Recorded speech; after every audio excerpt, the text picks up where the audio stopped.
जय हिंद साथियों, स्वागत है आप सभी का स्टडी गाइडेंस विथ दीपक में। बहुत दिनों से इंतजार करने के बाद आज फाइनली क्लास होने वाली है। ठीक है, तो हम लोग का एसएससी पीवाईक्यू क्वेश्चन है। इसमें इंग्लिश के जितने भी पीवाईक्यू क्वेश्चंस आएंगे हम लोग उसमें हल करेंगे। ठीक है, तो यहाँ पे टोटल 5 ही क्वेश्चन है इसमें। तो आज हम टोटल 5 क्वेश्चन यहाँ पे सॉल्व करेंगे। ठीक है, चलिए सॉल्व करते हैं।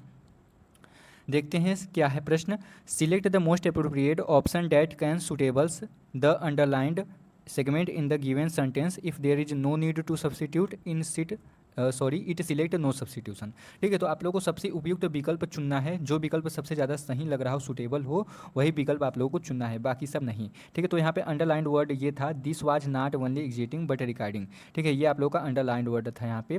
Because I was able to experience adventure for the first time in my life. ठीक है, तो आप लोग इसकी हिंदी निकालने की जरूरत नहीं है। अंडरलाइंड वर्ड बस आप लोग को यहाँ पे सही करना है। अंडरलाइंड वर्ड इतना था तो आप लोग को इतना ही सही करना है। ठीक है, तो यहाँ पे ऑप्शन है 1 2 3 4, चारों ऑप्शनों को आप लोग को देखना है और फिर उसके बाद बताना है। ठीक है, तो दिस वाज नॉट ओनली। ठीक है, तो आप लोग को इसको हिंदी में कन्वर्ट नहीं करना है, आप लोग को ट्रांसलेशन यहाँ पे नहीं करना है। ठीक है, हिंदी में यहाँ पे नहीं बदलना है। अगर आप लोग हिंदी में एसएससी की परीक्षा में हिंदी में बदलने लगे तो आप लोग को बहुत ही कठिनाई होगी। हाँ, कुछ कुछ वाक्यों में हिंदी में बदलते हैं, लेकिन अभी आप लोग को हिंदी बदलने की जरूरत नहीं है। पहले हम लोग देखेंगे कि अगर ग्रामर रूप से सही हो सकता है तो ग्रामर रूप से सही करने की कोशिश करेंगे। अगर नहीं सही होगा तब हम लोग ट्रांसलेशन करते हैं। ठीक है, अगर पहले आप लोग ट्रांसलेशन करने लग गए तब आपका दिमाग एग्जाम में पागल हो जाएगा। ठीक है, तो चलिए सॉल्व करते हैं इसको। हम लोग का है दिस वाज नॉट ओनली। ठीक है, तो आप लोगों ने ग्रामर में नॉट ओनली, ठीक है, वह शब्द आ गया नॉट ओनली, और एक होता है बट आल्सो। ठीक है, नॉट ओनली और बट आल्सो, जिसकी हिंदी होता है न केवल और बल्कि। न केवल से लेकर बल्कि तक कोई वाक्य रहता है। ठीक है, तो उसे क्या कहते हैं, नॉट ओनली बट आल्सो का प्रयोग करते हैं उसमें। तो यहाँ पे नॉट ओनली तो है, लेकिन यहाँ पे बट आल्सो प्रयोग नहीं हुआ है। और बट आल्सो देखिए चारों में दिया गया है, 1 2 इसमें तो नहीं है, तीसरे में भी है। ठीक है, तो नॉट ओनली और बट आल्सो का प्रयोग यहाँ पे किया गया है। अब हम लोग ये देखते हैं कि टेंस किस में है। ठीक है, तो यहाँ पे पार्ट ऑफ स्पीच में हम लोग क्या करते हैं, जब भी नॉट ओनली के बाद जो शब्द आता है, नाउन वर्ब एडजेक्टिव आता है, वही ठीक हम लोग बाद में बट आल्सो के बाद में वही शब्द लगाते हैं। ठीक है, जैसे यहाँ पे देखिए, यहाँ पे है एग्जैक्टिंग, एग्जैक्टिंग है तो यहाँ पे है रिवार्डिंग, तो ये हम दोनों का यहाँ पे सेम है, एग्जैक्टिंग रिवार्डिंग। ठीक है, दोनों क्या है, एडजेक्टिव आता है तो वही ठीक दोनों ही सेम रहते हैं। तो यहाँ पे एडजेक्टिव या नाउन आ जाए या वर्ब आ जाए तो दोनों सेम ही है नॉट ओनली के बाद। ठीक है, इनका प्रयोग कहाँ पे होता है, तो विशेषता बताने के लिए या वस्तुओं को जोड़ने के लिए किया जाता है। तो यहाँ पे एग्जिटिंग और रिवार्डिंग दो वस्तुओं को जोड़ने के लिए नॉट ओनली बट आल्सो का प्रयोग हुआ है। ठीक है, तो चलिए देखते हैं कौन सा ऑप्शन सही है। पहला ऑप्शन है this was not only exiting but also rewarding, ये सही है। दिस वाज नॉट ओनली एग्जाइटेड, ये यहाँ पे एग्जाइटेड हो गया, और बट आल्सो रिवार्डिंग ये गलत हो गया यहाँ पे। नो सब्सटीट्यूट ऐसे ही गलत है। This was not only exiting but also rewarded, rewarded यानी पुरस्कृत किया गया या फलदायी हो गया, तो ऐसा नहीं है। इसका हिंदी हम लोग देख लेते हैं, ये सिर्फ इसकी हिंदी क्या होगी सुनिए ध्यान से। ये सिर्फ रोमांचक ही नहीं था बल्कि फलदायी भी था। ठीक है, रिवार्डिंग भी था, क्योंकि मैं पहली बार क्या करा था, अपने जीवन में एडवेंचर का अनुभव कर पाया या अनुभव कर पाया था। ठीक है, तो ये प्रश्न हो गया हिंदी हम लोग का कि अनुभव करने के लिए क्या किया, एग्जेटिंग का प्रयोग किया गया, एग्जेटिंग और रिवार्डिंग। ठीक है, तो दो शब्द आते हैं, तो यहाँ पे एग्जेटिंग है लेकिन रिवार्डेड हो गया, इस वजह से यहाँ पे गलत हो गया। यहाँ पे एग्जेटिंग बट आल्सो रिवार्डिंग है। ठीक है, तो पहला दूसरा ऑप्शन ऐसे ही गलत हो गया। राइट आंसर आप लोगों का ऑप्शन ए बिल्कुल यहाँ पे सही हो गया। ठीक है, 1 नंबर बिल्कुल यहाँ पे सही हो गया। आगे बढ़ते हैं हम लोग अगले प्रश्न पे। अगला प्रश्न देखिए, अगला प्रश्न है सी वाज ऑन क्लाउड। ठीक है, फिर खाली स्थान है यहाँ पे आप लोग को फिल करना है।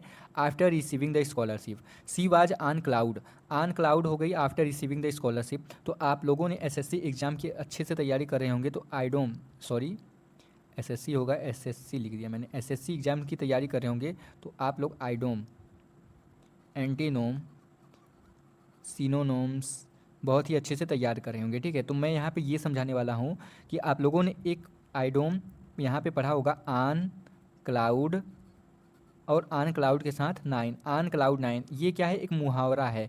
ठीक है, ये क्या है, एक मुहावरा है, आन क्लाउड 9। इसका मतलब क्या होता है, जब कोई बहुत ज़्यादा खुश हो जाता है, उसकी खुशी 7वें आसमान पे होती है, बहुत ज़्यादा खुशखबरी हो कोई, तब इसका यूज करते हैं हम लोग। ठीक है, इसकी हिंदी हम लोग देख लेते हैं यहाँ पे।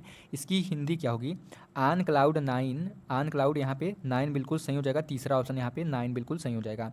On cloud 9 after receiving the scholarship, जैसे ही वो छात्रवृत्ति पाती है तो क्या करती है, उसकी जो खुशी है वो 7वें आसमान पर हो जाती है, वो मतलब बहुत ज़्यादा खुश हो जाती है।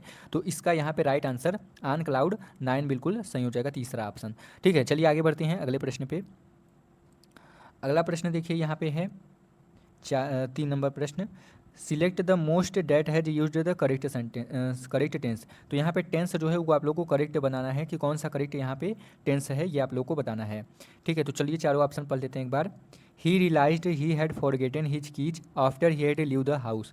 ही realized he had forgotten his keys after he had left the house. Last वाला लाइन बस बदला है, he has leave the house, he was left the house. ठीक है, तो हम लोग इसे कैसे सॉल्व करेंगे? हम लोग यहाँ पे पहले हम लोग क्या करते हैं, टेंस से देखते हैं कि टेंस कौन सा है। तो ये है पास्ट इंडिफिनिट में सेकेंड फॉर्म आया है, फिर ही हैड या वर्ब का थर्ड फॉर्म आया है। फॉरगेटन भी सही है, यहाँ पर भी, यहाँ पर भी, यहाँ पर भी, बस वाक्य आफ्टर के बाद सही है। ठीक है, आफ्टर के बाद यहाँ पे चेक करना है। तो आफ्टर के बाद जब भी हम लोग क्या करते हैं, चेक करते हैं, तो आता है पास्ट परफेक्ट टेंस। ठीक है, तो पास्ट परफेक्ट टेंस कैसे यूज होता है, सबसे पहले मैं ये बता देता हूँ। जब पास्ट में दो काम हुए हों, ठीक है, जब पास्ट में क्या काम हुए, दो काम हुए हों, तो एक काम दूसरी से पहले भी आया हो, तो जो पहला वाला काम होता है उसमें हैड प्लस वर्ब का थर्ड फॉर्म लगाते हैं। जैसे यहाँ पे ही हैड फॉरगेटन, ठीक है, देखिए यहाँ पे ही हैड क्या है, फॉरगेटन, वर्ब का थर्ड फॉर्म लगा है। ठीक है, यहाँ पे पहले जो काम हुआ था उसमें वर्ब का थर्ड फॉर्म, और जो काम बाद में हुआ रहता है उसमें सेकेंड फॉर्म लगाते हैं। ठीक है, तो जैसे पहला काम यहाँ पे क्या किया, इसकी हिंदी बता देता हूँ मैं, कि वह घर से निकला और क्या किया, फिर उसको याद आया कि वह चाबी भूल गया है, अपनी कीज जो है उसको भूल गया है।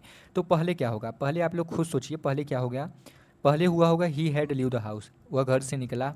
ठीक है, फिर क्या हुआ, ही रिलाइड, उसको महसूस हुआ होगा, ही हैड फॉरगेटन हिज कीज, कि वह चाबी भूल गया। या तो ऐसे हो सकता था कि ही हैड लीव द हाउस, वह अपने घर से निकला, ही हैड फॉरगेटन द कीज, वह चाबी को क्या किया, भूल गया, और उसने बाद में महसूस किया ये। ठीक है, तो पहला वाक्य कुछ भी हो सकता है। तो पहला वाक्य हम लोग को हैड प्लस वर्ब का थर्ड फॉर्म में बनाना है। तो आफ्टर के बाद जो पहला वाक्य बनाया है, और सब्जेक्ट प्लस वर्ब का थर्ड फॉर्म प्लस हैड। ठीक है, तो ही के साथ हैड आएगा प्लस वर्ब का थर्ड फॉर्म आएगा। तो लीव, लीव यानी होता है छोड़ना। ठीक है, लीव का सेकेंड थर्ड फॉर्म क्या हो जाएगा, लीव लेफ्ट लेफ्ट। ठीक है, तो इसका थर्ड फॉर्म लेफ्ट होता है, तो यहाँ पे लीव दिया गया है हैज के साथ, ये भी गलत हो गया। वाज हो गया लेफ्ट के साथ, ये भी गलत हो गया। ही हैड लीव हो गया, ये भी गलत हो गया। तो यहाँ पे राइट आंसर ऑप्शन यहाँ पे सेकेंड सही हो जाएगा, he realized he had forgotten his keys after he had, यहाँ पे थर्ड फॉर्म यूज हुआ है अच्छे से, he had left the house. तो राइट आंसर ऑप्शन 2 बिल्कुल सही हो जाएगा। आगे बढ़ते हैं अगले प्रश्न पे। अगला है 4 नंबर प्रश्न। देखिए, इंग्लिश आप लोग को हिंदी बाद में बनाना है। ठीक है, हिंदी आप लोग को बाद में बनाना है, पहले आप लोग को समझना है, हिंदी पहले नहीं बनाना है। समझिए क्या है, the Lal Chowk is a large open square surrounded by mansions of the wealthiest classes then educated ones. ठीक है, तो यहाँ पे दिया गया है, पहले हिंदी समझ लेते हैं। हिंदी इसका आप लोग देख लीजिए, तब आप लोग इसका आंसर शायद अच्छे से कर पाएंगे। तो लाल चौक एक स्थान है। ठीक है, लाल चौक क्या है, एक स्थान है वहाँ का। लाल चौक क्या है, एक स्थान है।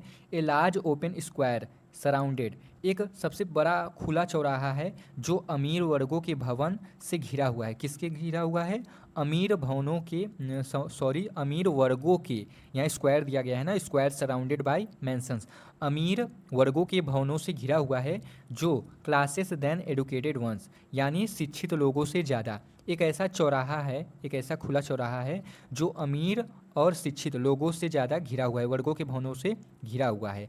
ठीक है, तो यहाँ पे आप लोगों को आंसर बताना है कौन सा ऑप्शन यहाँ पे राइट हो जाएगा। ठीक है, तो चलिए देखते हैं। तो यहाँ पे इसका आंसर करने से पहले आप लोगों को डिग्री पढ़ना बहुत ही जरूरी है। डिग्री में हम लोग 3 प्रकार की डिग्री पढ़ते हैं। पॉजिटिव डिग्री होता है हम लोगों का, पूरा डिग्री नहीं पढ़ाऊंगा मैं यहाँ पे। पॉजिटिव डिग्री हो गया आप लोगों का, कॉम्परेटिव डिग्री हो गया, और आप लोगों का सुपरलेटिव डिग्री हो गया। ठीक है, तो इसमें क्या होता है, सुपरलेटिव नॉर्मल डिग्री होता है। कॉम्परेटिव डिग्री में क्या होता है, ई आर जुड़ा होता है, ई आर, और क्या करते हैं उससे पहले मोल लगाते हैं। ठीक है, ई आर और मोल लगाते हैं। तो इसको हम लोग को वैथलिस्ट है, हम लोग क्या कर रहे हैं, दो व्यक्तियों या वस्तुओं के बीच में जब हम लोग तुलना करते हैं तो उसमें क्या करते हैं, ई आर लगा देते हैं। ठीक है, ई आर लगा देते हैं। तो यहाँ पे वेल्थिस्ट का मोर वेल्थियर होगा, लेकिन यहाँ पे मोर वेल्थियर नहीं होगा, यहाँ पे मोर वेल्थी होता, तो ये हम लोग का आंसर सही होगा।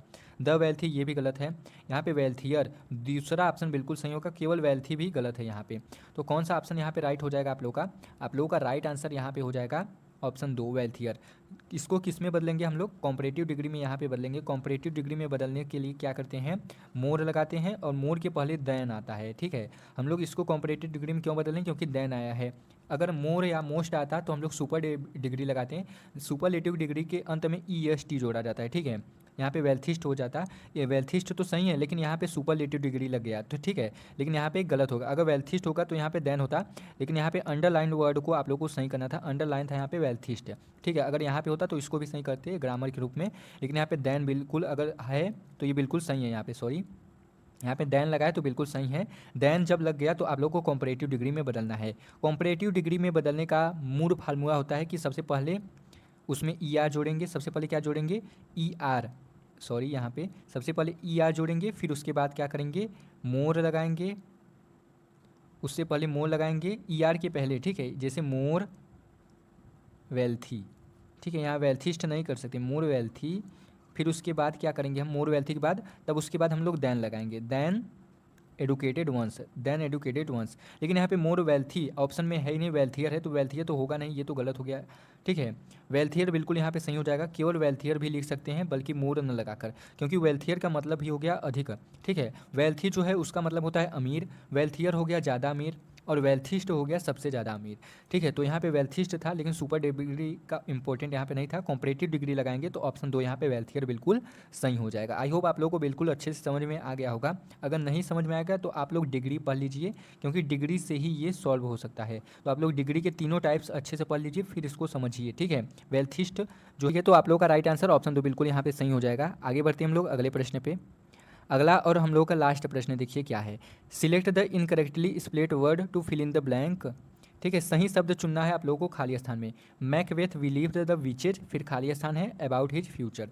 मैकबेथ के बारे में आप लोगों ने जरूर पढ़ा होगा। मैकबेथ कौन था आप लोगों को पता है? एक राजा था। मैकबेथ की कहानी आप लोगों ने बीए, ठीक है, बीए फोर्थ सेमेस्टर में यहाँ पे पढ़ा होगा। बीए फोर्थ सेमेस्टर में बहुत से पोएम्स आते हैं, प्ले आते हैं।